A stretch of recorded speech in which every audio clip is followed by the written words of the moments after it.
de Catalunya en la meva música cada vegada és més aparent, cada vegada és més òbvia. I ho veig jo a mi mateixa quan torno i veig influències de fins i tot l'arquitectura catalana o els artistes que han sortit de Catalunya, no? I les seves històries. Trenca la màscara, deixa't de xatxara, tothom vol ser estimat. Mira't als ulls i veuràs com s'il·lumina de sobte la teva veritat.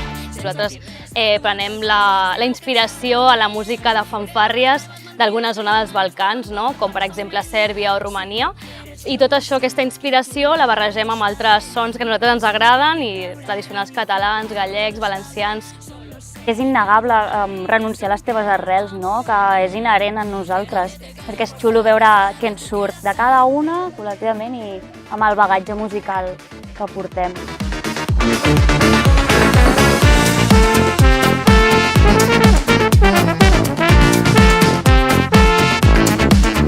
El nou disc del Sidonia en català, que serà el 2025, l'estem gravant ja, tenim unes quantes cançons gravades. Això era una assignatura que teníem pendent. Imagineu-vos, per això, per un grup que ha reivindicat sempre Barcelona, Catalunya. No sonaríem com sonem si no fóssim de Barcelona, i ara poder cantar, mai tan ben dit, quines són les nostres arrels, ens fa especial il·lusió.